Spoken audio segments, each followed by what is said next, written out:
Ma femme assistait à un colloque lorsque l'appel m'a frappé. Monsieur Dubois, ici le chef de la sécurité du Hilton Grand Paris. Vous devez venir immédiatement.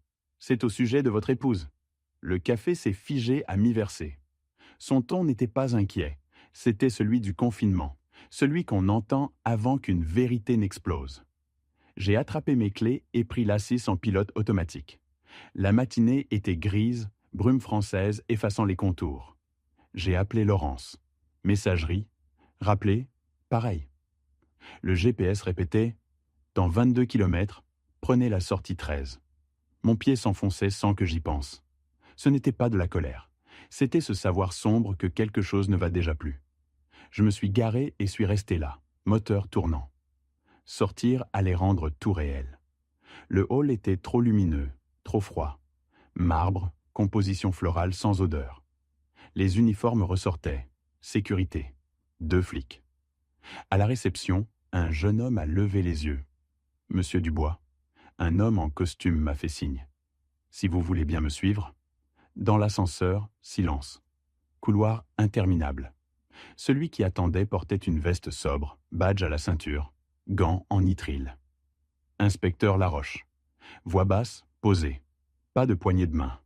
Il s'est arrêté devant une porte. Chambre 927. La chambre de votre épouse. Il a glissé la carte. Voyant vert. Serrure cliquée. Ma vie passait par cette fissure. La chambre était trop propre.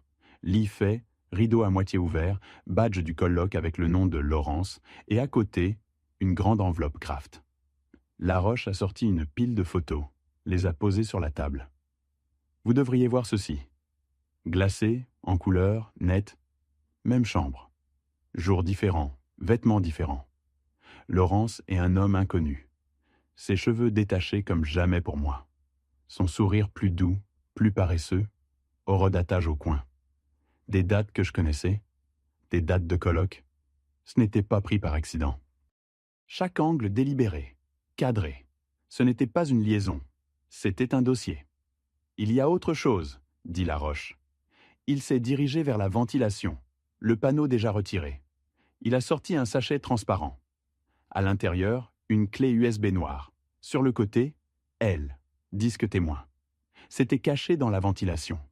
Pas quelque chose que le service de chambre trouverait. Elle n'avait pas caché ça sous un lit. Elle l'avait caché dans l'air. Ce n'était pas censé être oublié. C'était censé me survivre. Je ne suis pas rentré directement. Parking souterrain, niveau 3. Moteur arrêté. La clé USB dans ma paume, plus légère qu'elle n'en avait l'air. Elle, disque témoin. Témoin de quoi? De la version de moi qu'elle construisait pendant que je tondais la pelouse? Notre dernier dîner. Plat chinois, canapé, elle scrollait ses emails. Colloque le mois prochain. Je serais peut-être parti quelques jours.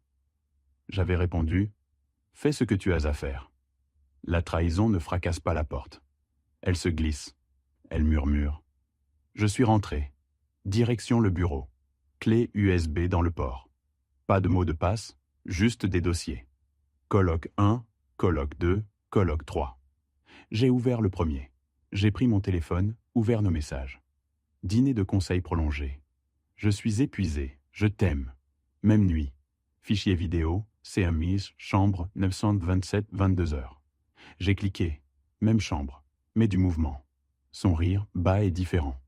L'épaule d'un homme. 2 verres. Pause. Fichier suivant. Autre nuit, autre angle. Une vie où je n'existais pas. Au 3e dossier, ma poitrine creuse. Chaque fichier était un jour où je pensais avoir une femme. Sur cette clé, je n'existais pas. J'ai réactivé le son et fermé les yeux. Sa voix sortit des haut-parleurs, douce, chaleureuse. Pas disparue. Juste pas dirigée vers moi. Elle murmurait, riait. Ce petit reniflement dont elle était gênée autrefois. Ils ont ri ensemble. Puis, viens ici, bébé. Même mot qu'elle me lançait 1000 fois. Mais là, ça sonnait différent. Plus lent. Comme si elle le pensait vraiment. Tintement de verre. Bouteille posée. Tissu glissant. Porte verrouillée. J'ai ouvert les yeux. Même voix. Même femme. Monde complètement différent. Je n'étais que le nom sur la carte de crédit. J'allais fermer le fichier quand j'ai remarqué un dernier dossier sous colloque 1, 2, 3. Il s'appelait Assurance. Ma main a hésité sur la souris. Les colloques, je pouvais presque les expliquer. Alcool, mauvaise décision, crise de la quarantaine. Mais assurance, c'est de la planification. J'ai cliqué. Pas de vidéo. Juste des documents. PDF, tableur, brouillon. Le premier fichier était un contrat de mariage. Modifications en rouge. Mon nom déplacé ici, ces protections-là. Clause adoucie pour elle, durcie pour moi. Ensuite, relevé bancaire. Compte connu, d'autres noms. Virement. Petit au début, puis gros. L'argent glissait des comptes joints vers les siens. Puis un scan de ma signature sur un document de prêt que je n'avais jamais vu. Ce n'était pas juste une femme qui trompait. C'était une femme qui réarrangeait la paperasse pour que la loi soit de son côté, quand elle en aurait fini avec moi. Elle préparait mon effacement sur papier. Mon icône email a clignoté. Compte secondaire, à peine utilisé. Ligne d'objet datée de 3 semaines. Alerte d'anomalie. Action recommandée. Activité inhabituelle liée à votre nom concernant une ligne de crédit récente et un prêt garanti. C'était là. Même banque, même montant. Paiement programmé, garantie sur des actifs que je pensais nôtres. Mon nom seul, à côté du mot « redevable ». Mon nom portait une dette que je n'avais jamais touchée. Et la seule personne avec cet accès dormait de l'autre côté de mon lit. Mais mon cerveau revenait à cette autre présence dans la chambre. L'épaule, le rire, l'ombre. Je suis retourné dans une vidéo, ouvert les détails du fichier. Dans les métadonnées, un nom d'utilisateur. S. Delaney associé. Google. LinkedIn. La page est apparue. Scott Delaney, associé principal. Cabinet Delaney, Hart & Cole. Même cabinet que Laurence. Costume à 1 000 €. Article sur l'éthique et le leadership. Avis anonyme suggérant un environnement hostile. Ça a cliqué. Ce n'était pas une aventure de bar, elle s'était alignée avec une position, du pouvoir, de l'influence. L'homme dans ces vidéos n'était pas juste dans son lit. C'était la promotion, la protection, le raccourci. C'était une stratégie. Je suis retourné dans les dossiers, écoutant cette fois. Clip audio enterré dans colloque 3. Enregistrement étouffé. Small talk d'abord. Travail, affaires, blague. Puis le ton de Laurence a changé. Tu vas nettoyer ton côté, n'est-ce pas? Pas d'email, pas de texto, pas de traces. Scott a ri. Détends-toi. Je fais ça depuis plus longtemps que tu es au cabinet. Elle a ri. Je m'occupe du juridique. Si ça arrive, je veux tout aligner. Pas de surprise. Pas de toilette. Porte fermée. Il ne parlait pas d'une liaison dangereuse. Il parlait d'un workflow, d'une procédure. Pas trahison. Un processus gérable. Il y a une version de moi qui renverse la table, retourne à l'hôtel, frappe à chaque porte. Cette version était restée dans ma tête. Le vrai moi a attrapé un vieux cahier et s'est assis à la table où on payait les factures ensemble. Ligne tracée. En haut, moi. En dessous, date de colloque, charge sur nos cartes, nom de fichier, brouillon de contrat, document de prêt. Chaque nuit où elle avait dit « Je suis crevé », marqué d'un X, relevé bancaire du dossier assurance posé à côté des miens. Virement, montant, nouveau compte. L'histoire cessait d'être émotionnelle. Elle devenait structurelle. Mon téléphone a vibré. Numéros inconnus. Un d'elle. Je l'ai retourné, coupé la sonnerie. La colère veut du bruit, des erreurs qu'ils peuvent utiliser. Je n'allais pas lui donner ça. La colère rend aveugle. J'ai choisi de voir, et ça m'a frappé. Elle ne se cachait pas juste de moi. Elle se cachait de la loi. Ce n'était pas un mariage. C'était une scène de crime. Si je voulais survivre, je ne pouvais pas agir comme un mari. Je devais penser comme un témoin. J'avais besoin de quelqu'un qui parlait métadonnées et sauvegarde. Daniel. On avait travaillé ensemble il y a des années. Lui en IT, moi sur les chantiers. Maintenant en cybersécurité. J'ai appelé. Michel, ça fait un bail. T'es occupé? Pause. Ça dépend. Tu vas bien? Pas vraiment. Situation numérique. J'ai besoin d'yeux de confiance. On s'est rencontrés dans un café. J'ai glissé la clé USB sur la table. Il l'a retournée. Elle, disque témoin. La plaisanterie a disparu de son visage. Voyons ce qu'elle pensait que tu ne trouverais jamais. Daniel n'a pas branché la clé sur son laptop. Règle numéro 1. On ne fait confiance à rien qui pourrait être piégé. Petite boîte noire sur la table.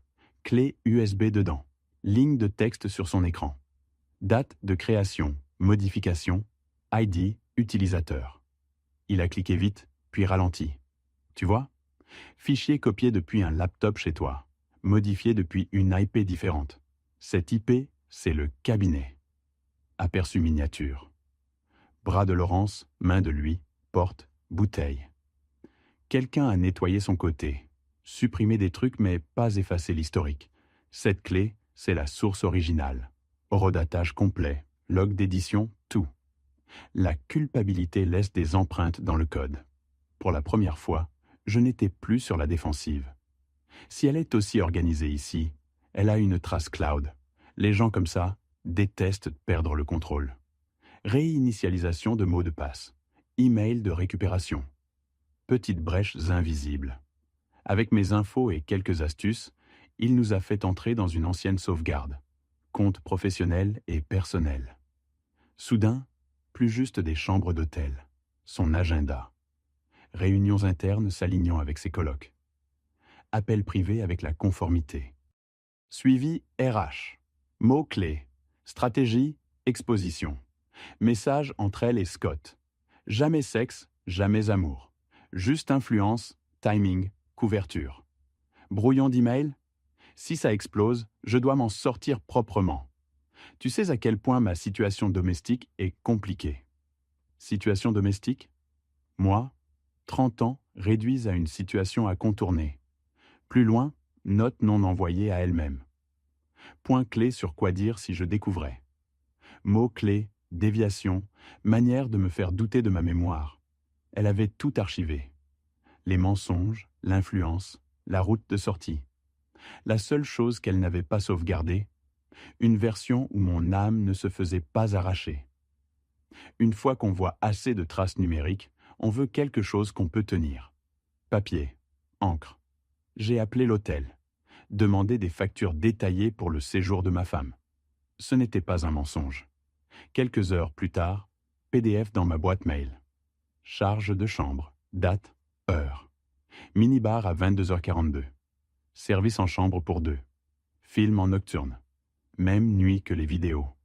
Daniel a sorti l'agenda du colloque. Horaire de panel, séance, dîner. On a tout étalé sur ma table. Email, relevé, capture d'écran. 2 mondes, même date. À gauche, femmes en leadership, 19h, 21h. À droite, chambre 927. Invité, Laurence Dubois.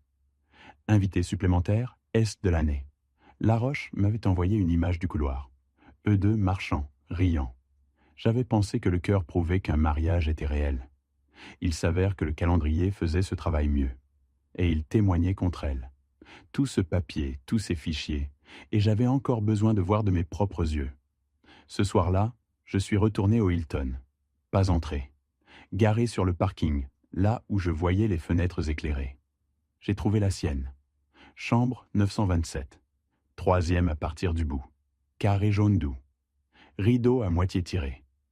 Je suis resté assis, téléphone en main, fixant la fenêtre pendant que le moteur refroidissait. Puis j'ai appelé. Elle a répondu. Voix lisse. Salut, désolé, colloque a débordé. Je suis crevé. Comment va la maison? Tranquille. La maison est vraiment tranquille ce soir. Elle a ri. Profite de la paix. Je serai de retour avant que tu me manques. J'ai regardé la lumière derrière le rideau. Le mouvement de son ombre. Repose-toi bien. On a raccroché. J'étais 3 étages en dessous. Assez près pour voir la lueur. Mais quelle que soit la vie qu'elle vivait là-haut, je n'en faisais pas partie. En rentrant, quelque chose en moi s'est installé. Pas guéri. Verrouillé en place. Ça n'allait pas se terminer avec moi hurlant dans un couloir. Si elle avait traité notre mariage comme un dossier, c'est comme ça que j'allais traiter ce que j'avais sur elle. J'ai fait des copies. Plusieurs. Clés clonées. Chaque fichier sauvegardé, compressé dans une archive cryptée. Pas de cloud. désactivé. Vérifié 2 fois. Puis j'ai ouvert un document vierge. Lettre anonyme. Courte, factuelle. 6 joints du matériel concernant votre conjoint et un membre senior de votre cabinet. Liste des gens qui avaient besoin de la vérité. Sa famille, son conseil, leur comité d'éthique, notés un par un. Copies et chronologies dans le coffre ignifuge. Elle avait son dossier assurance. Maintenant, j'avais le mien. Pas pour la protéger, pour s'assurer que le souffle atteigne ceux qui devaient le recevoir. Je voulais qu'au moins une personne à l'autre bout soit quelqu'un comme moi. Quelqu'un à qui on avait retiré le sol sous les pieds. Je suis parti à la recherche de la femme de Scott Delaney. Ça n'a pas pris longtemps. LinkedIn, album de gala. Lui avec une femme en robe bleu marine. Scott et Emily Delaney soutiennent l'Alliance contre le cancer des enfants. Emily Delaney, Facebook. Photo avec 2 ados sur une plage. Fil plein d'événements de parents, courses caritatives, photos de Noël. Vie normale. Dans sa section à propos, boîte postale pour dons. Je l'ai noté. J'ai imprimé une image du couloir de l'hôtel. Scott et Laurence marchant, riant. Pas pornographique, juste indéniable. Le monde qu'elle pensait avoir et la vérité qu'elle ne connaissait pas allaient entrer en collision. Le lendemain matin, je savais ce que je devais faire. Plus de réflexion. Il était temps de mettre quelque chose dans le monde. Copie USB dans une enveloppe cartonnée, solide, pratique, finale. Carte blanche. 6 mots en lettres majuscules. Vous méritez de connaître la vérité. Pas d'explication, pas de signature. Carte avec la clé. Enveloppe scellée. Émilie Delaney, BP. À la poste, file lente. Cadeau, retour, carte de vœux. Vie normale. Mon tour. Suivi acheté, étiquette collée. L'employé a jeté l'enveloppe dans un bac bleu avec 100 autres. Personne ne savait qu'il venait de regarder un mariage se fissurer. La justice ne se présente pas toujours dans une salle d'audience. Parfois, elle voyage tranquillement à l'arrière d'un camion postal. Prendre soin d'Émilie, c'était l'équilibre. L'autre moitié de la vérité appartenait au cabinet. Ce soir-là, je me suis rassis devant mon laptop. Nouvel email. Liste. Membres du conseil. Associés principaux. Chef de la conformité. Ligne d'éthique anonyme. Objet. Affaire de conformité. Examen urgent. Pas de drame. Juste assez pour resserrer l'estomac de chaque avocat. Fichier zip crypté joint. Vidéo, image du couloir, recoupement de calendrier, extrait de leur politique. Corps du message. Ce matériel semble montrer un associé principal engagé dans une conduite qui viole vos politiques internes et expose le cabinet à un risque. Pas de nom, pas de menace. Juste une clé et une porte verrouillée. Site web du cabinet. Prochaine réunion générale, 9h ans. Email programmé pour 9h01. 1 minute après qu'ils se soient assis, leur boîte mail s'allumerait. Laptop fermé. Pour la première fois depuis des semaines, je n'étais plus le seul qui allait devoir regarder ce qu'ils avaient fait. Je me suis réveillé avant l'alarme, cœur battant. Café. Table où j'avais cartographié leurs mensonges. Maison silencieuse. À 9h02, téléphone vibré. Encore et encore. Alerte d'actualité, pings d'email, notification d'un site financier, boîte mail ouverte, email transféré d'un pote du cabinet, avis d'enquête interne confidentiel. Mémo court et froid. Le cabinet avait lancé un examen immédiat.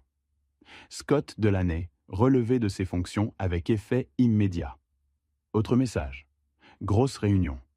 Scott ne s'est jamais montré. Quelque chose a explosé en conseil. Téléphone en main, fixant ma rue ordinaire. Année de pouvoir, réputation. La première fissure avait commencé avec une petite clé sortie d'une ventilation. À midi, plus juste des mémos internes. Blog juridique, cabinet parisien secoué par enquête d'éthique sur associé principal. Sources suggèrent inconduite impliquant un associé de haut rang et une collègue cadre. Questions sur abus de pouvoir et relations non divulguées. LinkedIn. Post vague sur l'intégrité du leadership. Commentaires soigneusement formulés mais tranchants. Les gens savaient. Heures plus tard, déclaration publique du cabinet. Scott Delaney placé en congé administratif en attente de la conclusion d'une enquête interne. Langage d'entreprise, mais clair, il avait été retiré du piédestal. Laurence n'a pas envoyé de texto, pas appelé. Mais je savais qu'elle le sentirait. Changement dans les couloirs, chuchotements, portes fermées, réunions auxquelles elle n'était plus invitée. Elle avait passé des années à grimper. Maintenant, le cercle commençait à fumer. Le jour de la déclaration, mon téléphone s'est allumé avec son nom. Salon, télé en sourdine. Laurence, sonné 2 fois. Décroché. On doit parler. Pas de bonjour, voix mesurée. Chaque mot pesé. D'accord. Silence. Bruit faible de son côté. Bureau. Salle de conférence. Il pose des questions. Sur Scott. Sur des choses qui ne les concernent pas. Je ne l'ai pas secouru. Pause. Elle cherchait un appui, un angle. Tu es à la maison? Je le suis. Je serai là ce soir. On va régler ça. Bien sûr.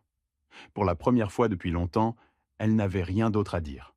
Elle a raccroché la première. Drôle de chose avec les gens doués pour mentir. Quand le sol bouge, ils tombent à court de mots avant vous. Je connaissais le son de sa voiture. Craquement des pneus. Pause avant que le moteur coupe. Je suis resté assis à la cuisine. Porte ouverte lentement. Pas de « coucou », juste clic du verrou, roulement de valise. Elle est entrée. Plus petite. Même tailleur. Même talon. Mais l'air sorti de l'intérieur. Inclinaison confiante disparue. 1 seconde. Étrangère et mari dans leur maison. Salut. Laurence. Valise droite. Doigt sur la poignée. Prête à courir. Le travail est un bordel. Accusation. Les gens paniquent. Tout est déformé. Je n'ai pas demandé ce qu'elle voulait dire. J'ai tendu la main. Ramassé un objet placé avant son arrivée. La clé USB originale. Celle de la ventilation. Posée entre nous. Plastique cliquant contre le bois. Tu as laissé ça dans ta chambre. Son visage a pâli. En 30 ans, je lui avais apporté des fleurs, du café, des cadeaux. C'était la première chose qui pesait plus qu'elle n'en avait l'air. Elle a fixé la clé comme un serpent. Puis, l'avocate s'est réveillée. Ce n'est pas ce que tu penses. Instinct, mémoire musculaire. Tu sautes aux conclusions. Je n'ai pas répondu. Silence épais et stable. Ses yeux vers les miens. Tu as fouillé mes affaires, Michel? Violé ma vie privée? Le pivot. Pas qu'est-ce que c'est, mais comment oses-tu le voir? L'hôtel l'a trouvé. Sécurité. Dans la ventilation. Ils m'ont appelé. Tu te souviens? Bouche ouverte, refermée. Vraiment déséquilibrée. Main vers son visage. Doigts planants. Pas de larmes. Juste le geste. C'est compliqué. Tu ne comprends pas les pressions. Le travail. Scott. Les dossiers. Tu as raison. Je ne comprenais pas. Sa gorge a travaillé. Rien d'utile. Le truc avec les preuves, elle se fiche de savoir à quel point tu es doué pour avoir l'air blessé. Aucune quantité de presque larmes ne peut réécrire ce qui est sur cette clé. Il y a une partie de chaque homme qui veut se décharger. J'ai laissé cette partie rester assise. Je suis allé au comptoir, ramasser le dossier, ramener à la table. Pages posées une par une. Mars. Message. Je vais m'écrouler. Facture d'hôtel. Service pour 2. Image fixe. Elle et Scott. Avril. Agenda. Charge. Photo. Elle regardait mes mains, pas les papiers. Relevé bancaire, virement, prêt avec ma signature falsifiée, contrat avec ligne rouge. Son côté. Ce n'est pas juste toi couchant avec quelqu'un. C'est de la structure, de la planification. Voix calme. Ce n'est pas une liaison, Laurence. C'est de l'architecture. Tu concevais une version de ma vie où j'étais effacé. Elle n'a pas tendu la main, n'a pas nié, les a fixés, mâchoire serrée, petite ligne entre ses sourcils. Qu'est-ce que tu veux, Michel? L'argent? La maison? J'ai ri. Je veux le calme. Une vie où je ne suis pas un idiot. Mon nom pallié à des dettes. Ma dignité. Sois réaliste. Je le suis. Tu n'as pas juste perdu ton partenaire. Tu as perdu la seule personne qui croyait encore que tu valais mieux. Droit dans les yeux. Tu viens de perdre la seule chose que tu ne peux pas racheter. Moi? Pas de réplique. Elle a dormi dans la chambre d'amis. Le matin, téléphone vibré. Email du cabinet. Scott Delaney a présenté sa démission. Alerte d'actualité. Ping. Ta femme ne travaillait pas avec ce type? Couloir, sa porte, son téléphone se déclenchant. Elle est entrée, visage pâle. Chaque ligne était un centimètre de sol disparaissant. Le cabinet avait été son autre mariage. Maintenant, celui-là aussi la quittait. L'après-midi, Jean, pull. Valise, poignet levé. C'est toi. Tu as fait exploser ma vie. Non, c'est toi. Ne me manipule pas. J'ai montré ce que vous avez fait. J'ai juste allumé les lumières. Peur scintillant. Tu m'as détruite. Tu t'es détruite. Valise tirée. Porte ouverte. Valise claquant. Je n'étais pas son bourreau.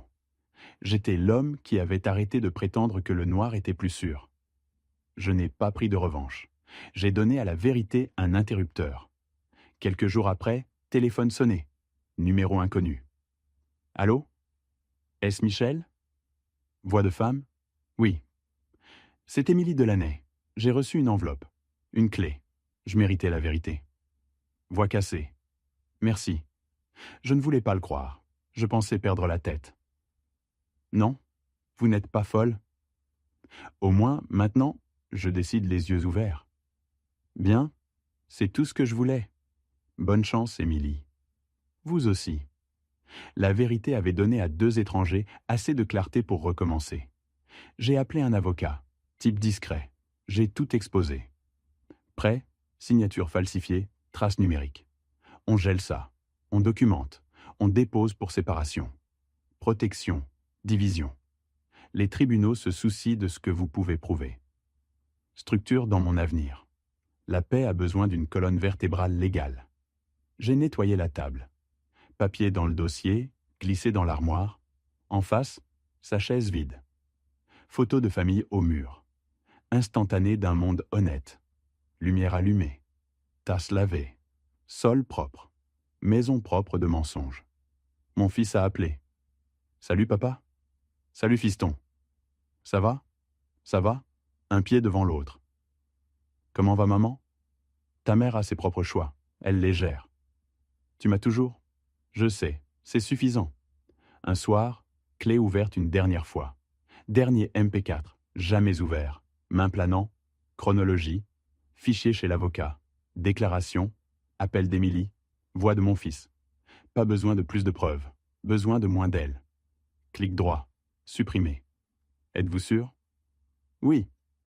Je choisissais d'arrêter de le rejouer pour qu'il y ait de la place pour me souvenir de qui j'étais. Rien mis d'autre, juste rien.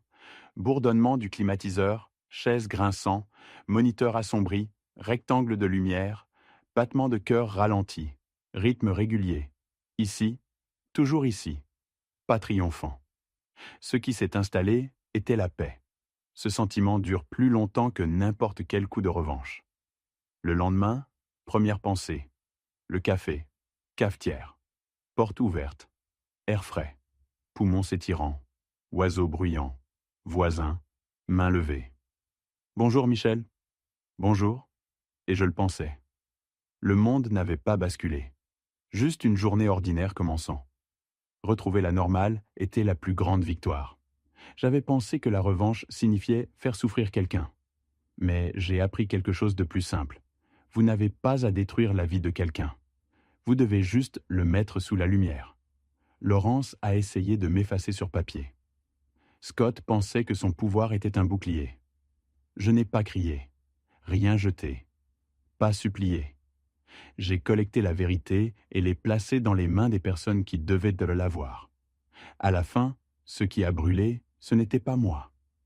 C'était le monde qu'ils avaient construit à partir de mensonges. Si vous avez déjà ressenti ça, ce sentiment de se tenir seul dans le noir avec une vérité si lourde, alors vous comprenez. La vérité ne prend pas de revanche. La vérité remet juste tout là où ça appartient. Ce qui se passe après, c'est à chaque personne impliquée. Maintenant, c'est à vous de choisir. Pensez-vous que Michel a fait la bonne chose ou la mauvaise chose? 1. Il a fait la bonne chose. La vérité devait sortir. 2. Il est allé trop loin. Il n'aurait pas dû faire exploser leur vie. Merci d'avoir écouté mon histoire. Si elle t'a touché, laisse un like, écris en commentaire ce qui t'a le plus parlé et abonne-toi à la chaîne. Beaucoup d'autres histoires arrivent. Ce n'est pas la fin de la mienne. C'est seulement le début de quelque chose de meilleur.